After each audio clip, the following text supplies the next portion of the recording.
Hi, everyone. Welcome to our latest edition of SuperNova Commencements. I'm Kashi Sehgal.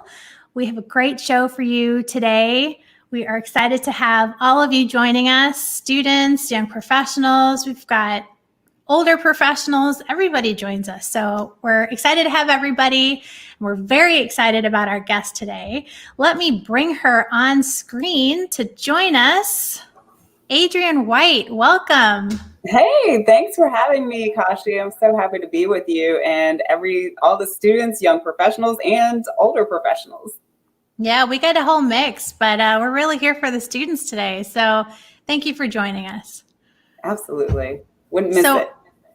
Well, we should introduce Adrienne. So Adrienne, really, I could go on and on for about 10 minutes on what she does and how involved she is, and we'll talk about all of that. But she is currently VP of Strategy and Business Development for Citizens Bank, Atlanta. And she was formerly the Vice President of Finance at the Center for Civil and Human Rights. And we talked to Doug Shipman a few episodes ago, who was the founding CEO of the Center for Civil and Human Rights. So should be an interesting conversation today. Adrienne's also very involved with the Democratic Party of Georgia, and she's the vice chair for the candidate recruitment effort. So she is a busy lady. Indeed, I am. Yeah. So, Adrienne, let's kick things off with an easy one. Where did you go to school? What did you major in? Who was your graduation speaker? Do you remember your graduation speaker? This is going to be easy. Most people do not remember, so do not worry. Yeah. So I went to the University of Virginia. And, when I was in high school, I really didn't apply to too many schools. But my mom, she, paraded me around to a couple. And UVA felt far enough away from home that my mom and dad couldn't just pop up anytime, but close enough where if I really just needed some, comfort that sometimes only your family can give you, I could take the 3-hour drive back to Virginia Beach and hang out with my family for a weekend or, of course, the holidays. When I was very intentional going into college with what I wanted to major in. I think it's hard sometimes to really know what you want to be when you grow up. And quite frankly, I still don't know. But I did know at the time that I was good at numbers. And at the time, I decided I wanted to be a finance person, whatever that meant. So the University of Virginia had a very high quality program for business students. And essentially you applied to get into the school. And then your second year, you had to apply to get into their undergrad business school. So I'm grateful that I got into the McIntire School of Commerce and finished out my 2 years at UVA in the comm school. And it was a wonderful experience. And I feel like it really prepared me for the real world, as to the extent that college can. And I don't remember my speaker at all, but I do fondly remember a lot of the faculty that supported me along the way, and really still to this day credit a lot of them for some of the twists and turns that I've taken. That's great. And we'll get more into mentors and all of those things. Tell us about your career path. So how did you go from college to where you are now? Just like quick high level. I feel like this is not a quick question for me. I know, for you, this is hard. Yeah, and I think this is really kind of maybe what makes me different or unique from some of the other speakers, in that I really wanted to go into, like I said, finance. But when I got into the comm school, I really started to narrow my concentration into accounting. And, the big four at the time, I'm a little older, so there were at least 4 accounting firms back then. They did really heavy recruitment for people. So I was like, all right, let me do this. Also, Ernst & Young provided a master's program where essentially they would pay for your master's in accounting, but you also had to commit to work 4 years for them, or if you did less than 4 years, you had to pay back a prorated amount. I don't believe they still do the program, but for me, it was fabulous because I needed 150 credit hours to sit for the CPA exam, and a regular undergrad program only gave me 120 hours. So it was perfect. So I started at Ernst & Young, and let me tell you, that was intense. I loved it because it gave me discipline, showed me a hard work ethic. But there were times where, 80-hour work weeks were nothing to flinch at. Sometimes we had to request to get weekends off. So it was crazy. It was very intense. And at a certain point, I, was asking myself about what I valued out of my career.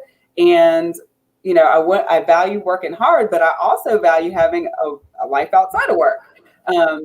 So I started talking to recruiters, and my friend Brian Payne, he gave me a call. At the time, we didn't know each other, but we sat down, and he really kind of assessed who I was and made some recommendations on companies I should work for. And the second he said the Coca-Cola company, I said, stop right there. That's where I want to work. So from Ernst & Young, jumped over to the Coca-Cola company, and really, really loved my experience there, and probably would have stayed there.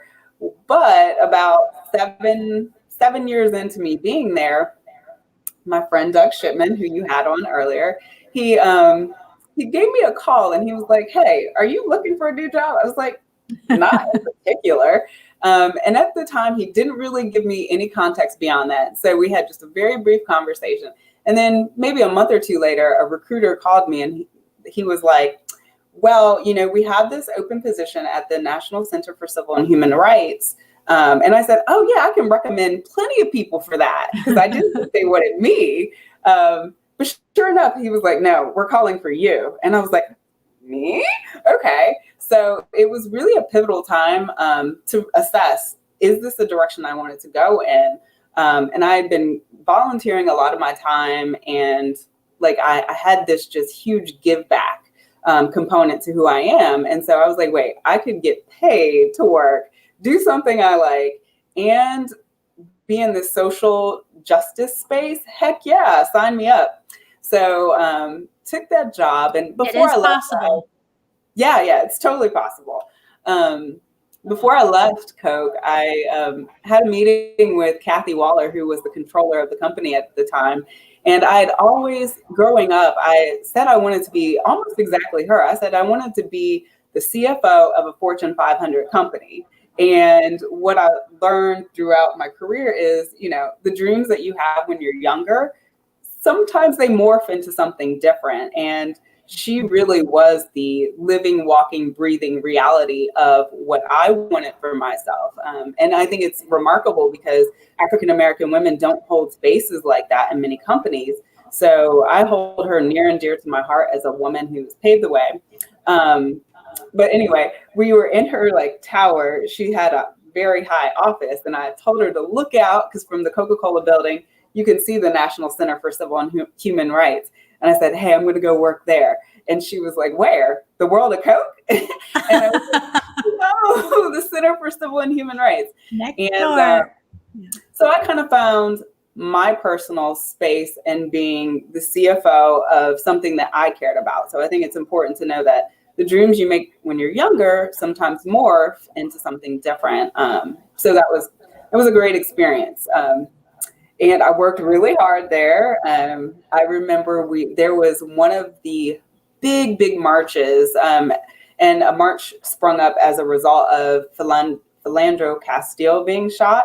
And I helped the march organizers coordinate from the standpoint of being at the center.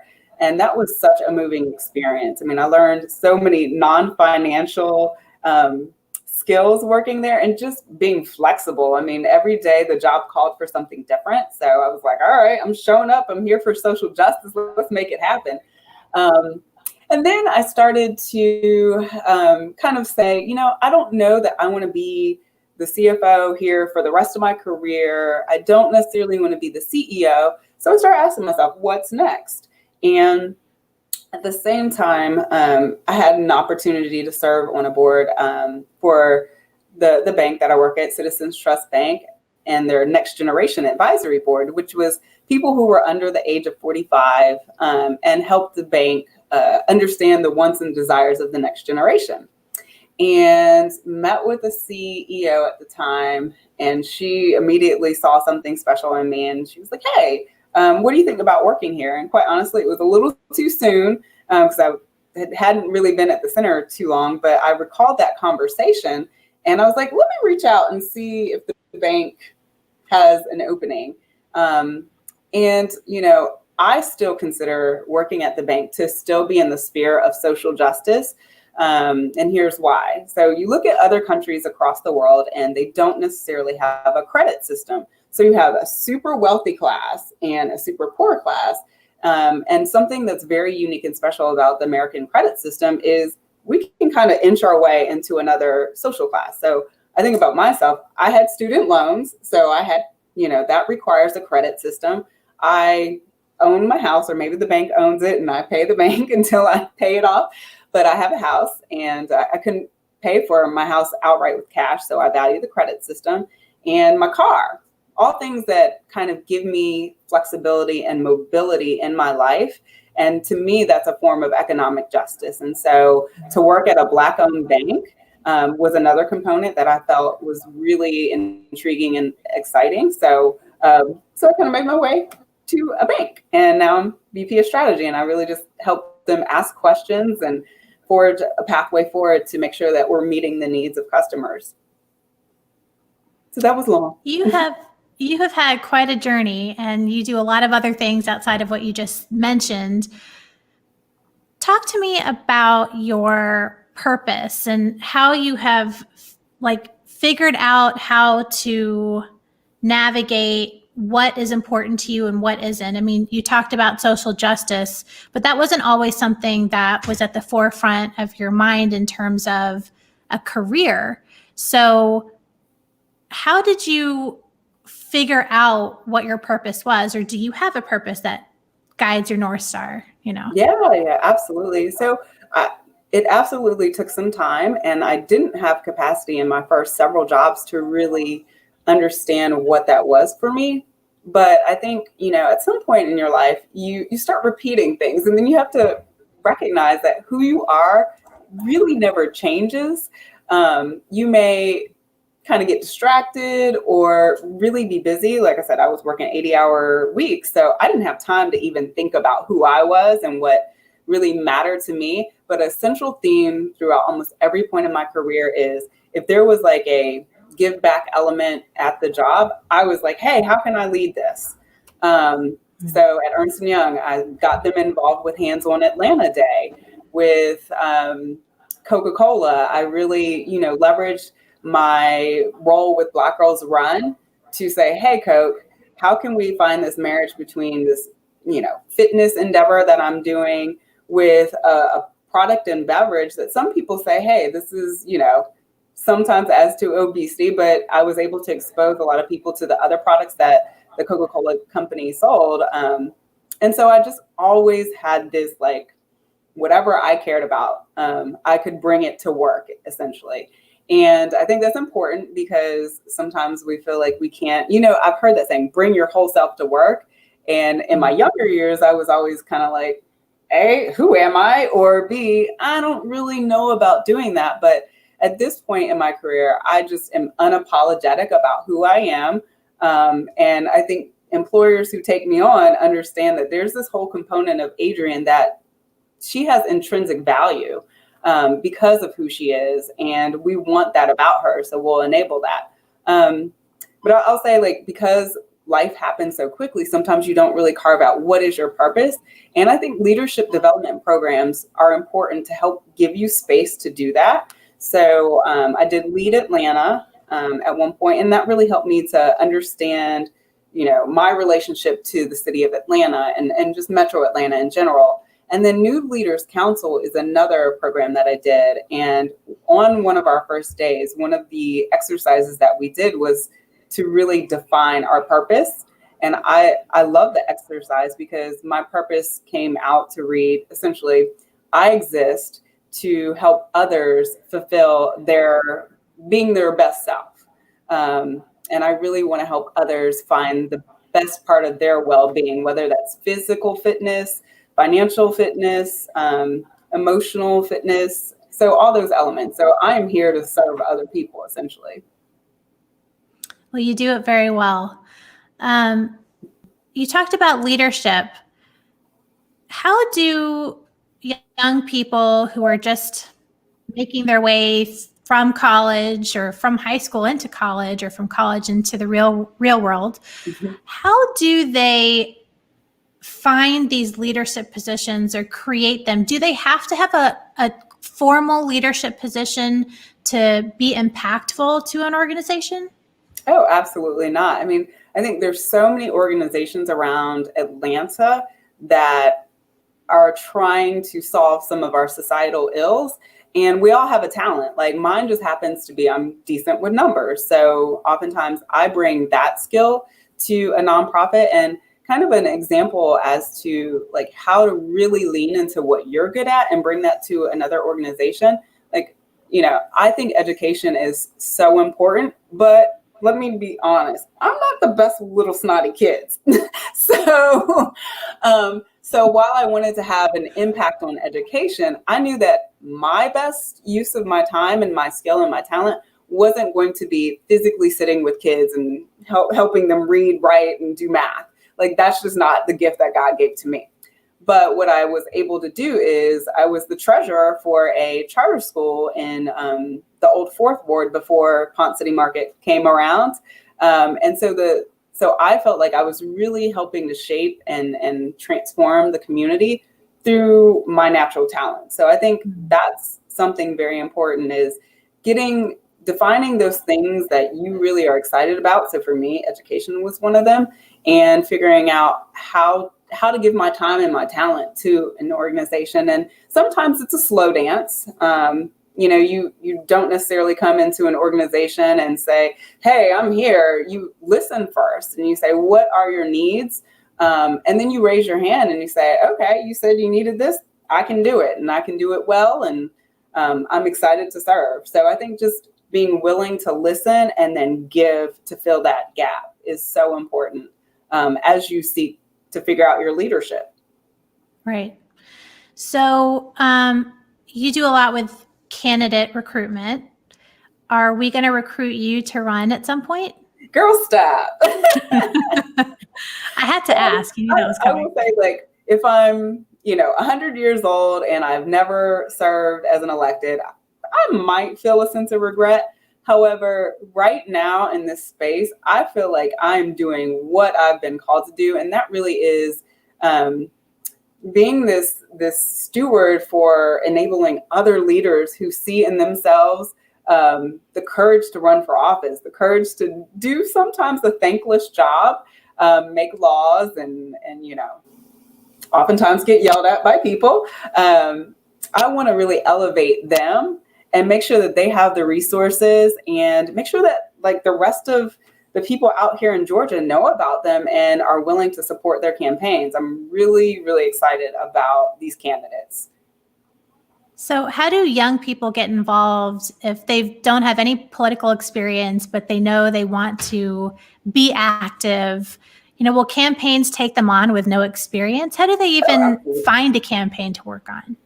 Yeah, so you can always reach out to me, because I'll say politics is not the easiest thing to navigate. I wish it were, but the only reason that I feel like I know a couple of things is because I've been intentional about being in this space. And again, kind of listening first, learning, and then trying to share that knowledge base with people.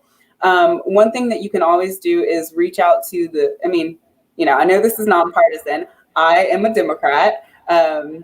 And so, whatever your political affiliation is, there is a party in your state. So there's either the Democratic Party of Georgia or the Republican Party of Georgia. And you can always plug into their website and figure out and just ask those questions. Both parties do a lot of organizing. So I would encourage you all to check out the website and just click around, explore. And I know on the Democratic website, we've got ways to get engaged. And so digital organizing is a real thing right now, because we know COVID has really changed the way we approach a lot of things in life, including campaigns. And so some things that I know people, especially people with no experience, I say, if you're willing to just do about anything. My best friend is actually Representative B. Wen. And, sometimes we need to just staple things to her flyers. So that's a skill that, oh my God, after a while you're stapling hundreds and thousands of things, you get tired, but it's absolutely necessary and it adds value. So there are so many different ways. Text banking, you can always phone bank. And, sometimes that feels a little intimidating. Call strangers and say, hey, just want you to know that this candidate's running and we would like your support. So I find it to be fun because I get to meet a lot of people across Georgia. And I welcome anybody to contact me afterwards to figure out how to get involved. Also, I would note that phone banking is a great way to build like phone skills, even for the business world. If you want to go into sales or you want to be able to persuade people, which is a very important business skill, this is a great place to practice. Absolutely. So, I definitely want people to understand, like, my volunteerism absolutely complements my professional world. Like, I cannot separate the two at this point because I give so much time in both spaces. But when I'm volunteering, I learn skills that I may not get in my day-to-day job that actually make me a better leader. So I'll never forget the first time I ever said no. It was a very scary thing. And what I mean by that is, in this nonprofit, I was one of the youngest board members, but I saw something that I believed to be unethical and improper. And I was so scared to bring it up, but I also knew the right thing to do. And I feel like if I were in my work environment, I might not have had the confidence to do that, like at such a junior stage in my career. And, when you are at your professional job, you rely on your paychecks to eat. So, so that was another reason why I might not have done that so early in my career in my professional job. But in this nonprofit, like I mentioned, there was something unethical. And I just said, this is the right thing to do. So I raised my hand and I said, hey, we've got to make the right choice here, do the right thing. And I mean, to this day, I remember how empowering that was. And I just love the space to take that risk and to gain confidence throughout that process. And so now when I'm at work and I see something where I'm like, that doesn't make sense, I have no hesitation about speaking up and speaking out, almost sometimes to the detriment. I think that's such an important point, though. It's that these things can complement each other, and what you use in work can help you in other parts of your life, and what you do in other parts of your life can help you at work. And so it doesn't have to be either or. You do that so well. You're such a good representation of that. We have a lot of questions coming in, so I want to turn to students.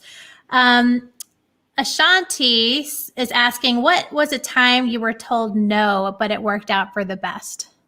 Ooh, that's a good question. I mean, quite honestly, I get told no, probably now more than ever.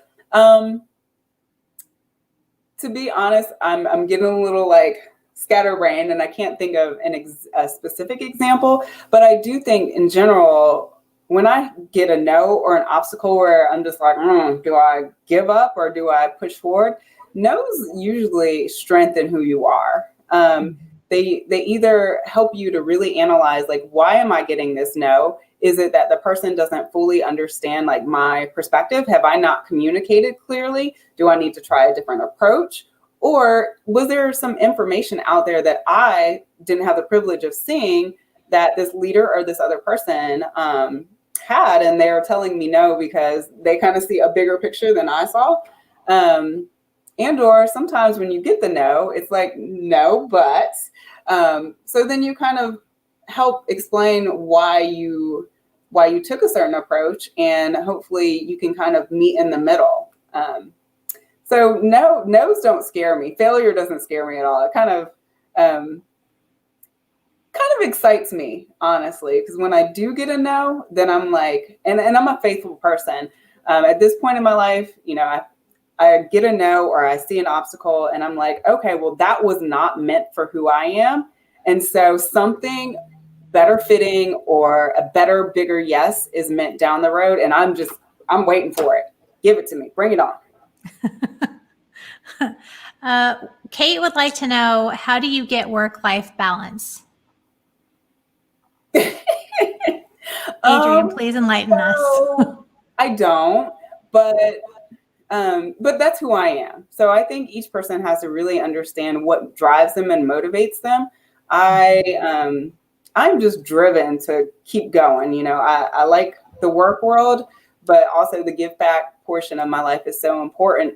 And when I do say yes to being involved in something, I know that comes at a sacrifice, and I have to be willing to sacrifice sleep, time, money, to make that happen. And so I'm getting a little bit more careful about my yeses. And I think it's really important to just accept like who you are, what your boundaries are. And, quite honestly, if I had a different life, if I had children, I might not be able to do all the things that I do. And, that's kind of one of those roundabout blessings where when I was younger, I definitely wanted children, but I don't have them right now. And that frees me up to essentially make everybody my child. So I'm just like, this whole give back element of me allows me to try to help as many people as possible. So, work-life balance is there. I will give a shout out to my my boyfriend. He when I see him and when we spend time, it helps me feel like I'm slowing down, and that's been a good relief. So make sure you have good friends and good partners in your life that you can just sit back and laugh about life at, because sometimes life will make you cry, so you got to have people to laugh with. Yes, not sometimes. It's definitely true that will happen. So you need the support system. Ben would like to know, do you have mentors or heroes that you can share with us? Yeah. So my, yes, and I'm going to answer this in a different type of way. So I worked at the Coca-Cola company for 7 or 8 years. I can't remember at this point. And quite honestly, I considered everybody there to be my mentor. And I know that sounds kind of like that's a lot. But sometimes you don't necessarily need that one-on-one attention. I got one-on-one attention from people like Kathy Waller, who was the chief internal auditor there, and then she ascended to the CFO. And I found other people to establish one-on-one relationships with. But I loved having access to so many people and just being able to observe how they carried themselves, observe how they made decisions. And that to me was a sense of my mentorship. Something as simple as Wendy Clark, at the time, she was the head of marketing at the Coca-Cola company. And she was just one of the flyest women I've ever seen. She would come in with like her blazer, a Coca-Cola shirt on, and some work pants. And I had never seen a woman wear a t-shirt to work. And I was just like, whoa, that's wild. But she did it with style, with class, and she was representing the brand always. So even something like that, when I went on to work at other companies, to me, sometimes being professional is bringing your brand forward. And so I would wear a blazer, a t-shirt, and some cute pants. So yeah, everybody has something to offer. So, I'm a person who, yes, I have some one-on-ones, but I encourage people to absorb and observe as much as possible, because each person might have just one thing that you really like about them, and you can soak that up. I love that. What a different answer from what we usually get. And everybody around you can be someone that you learn from and that you draw inspiration from. I think that's great. Andrea would like to know, what has been your biggest success factor? Success factor, which I like, because it's not like one thing. I think just being open and flexible, and not scared of what might happen. So, and I think I launched and led the Atlanta chapter of Black Girls Run nearly a decade ago. Oh my God, so long. And it was kind of unheard of at the time that like African American women would be out there just running. I mean, when I grew up, I didn't really go to races. I didn't go to races. B, I didn't just kind of walk out my door and see African American women running down the sidewalk. And so it was just kind of a foreign concept. And I was like, well, we'll start this run group, but I don't expect for it to like grow in numbers. And I'll never forget one of my favorite group runs. We had 400 mostly Black women come out and run, and it thunderstormed so hard that day.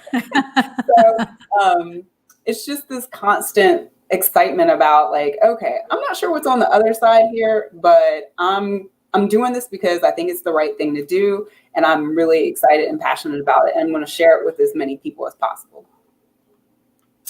Lauren would like to know, is there a quote that motivates you? Again, I am increasingly more centered in faith.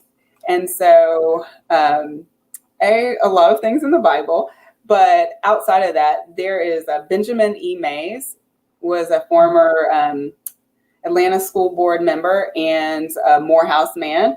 And he said something, he has a quote that like, to me, just sums up the value of everybody. He says, each person is born to do something unique that only he or she can do. Mm-hmm. And that excites me because it's just like, well, everybody has value. Everybody is not gifted in the same things, but you know, when you're building a team, you need every little thing. Like I'm horrible at logistics. I mean, oh my God, I can have the vision of something, but I need somebody who doesn't have the vision, but who's like, Adrienne, did you do this? Did you do that? Did you do this? And so there's just intrinsic value in each one of us, and you have to celebrate that. You can't compare yourself to other people. The only person I can compare myself to is myself yesterday. So if I'm being a better person today, then I'm winning. But and you know, in these times, especially with social media, we can look at our friends and, you know, people who are not necessarily friends and get a little insecure and jealous about what we think they have. And what they have is for them. And like, let's celebrate that because we don't know their struggle. Everybody has a struggle, believe that. And I know that I'm here for one unique reason. I'm one unique individual, and I'm not going to worry about other people. It's important to remember, worry about yourself and not about others. Yeah. David would like to know, what is the biggest lesson you've learned in life to date, and what do you wish you had learned earlier? My biggest lesson is honestly to relax a little bit. And again, that's a piece of advice that's going to be unique for each person. Some people may have kind of more even-keeled way of approaching life, but I get so passionate about things, and I think I sometimes take it personally when something doesn't work out the way I wanted it to. And at one point, my dad came. You know, I called him because I had a horrible day at work. I had a crazy boss at the time, and I was just so frustrated. And my dad was like, Adrienne, in the grand scheme of your life, like let's hope that you live until you're 100 years old. This one little situation will be a blip on the radar. And so that, you know, at the time I kept fussing, but I've always really centered with that when I get a little excited about something or freaked out. I'm like, okay, Adrienne, you're really focused on this one situation right now. And even in a month, this will feel so small to you. So it's really trying to get, the sooner I recognize that it's a moment in my life and it's supposed to teach me a lesson, the sooner I can kind of move on and feel better. So for me, it's to relax and kind of enjoy this ride called life. Yeah, it's a good one. Brian would like to know what advice you have for everybody who are new to the work world, given the world that we're in now. Yeah, I'd say if you're new to the work world, don't take for granted the opportunity to learn as much as possible. That's one of those things that when I first started, and quite frankly, anytime I start a new job, I am probably, or I try to be one of the most curious people ever. I want to know like who everybody is, what they do, how they do it. So that way I can start to hone my skills. And I think it's so important that, I'd say in general, your 20s are this period of time in your life where you just work hard. Like, it's not always fun. Like I said, I was working 80-hour weeks. I wouldn't wish that on anybody, but it taught me a lot.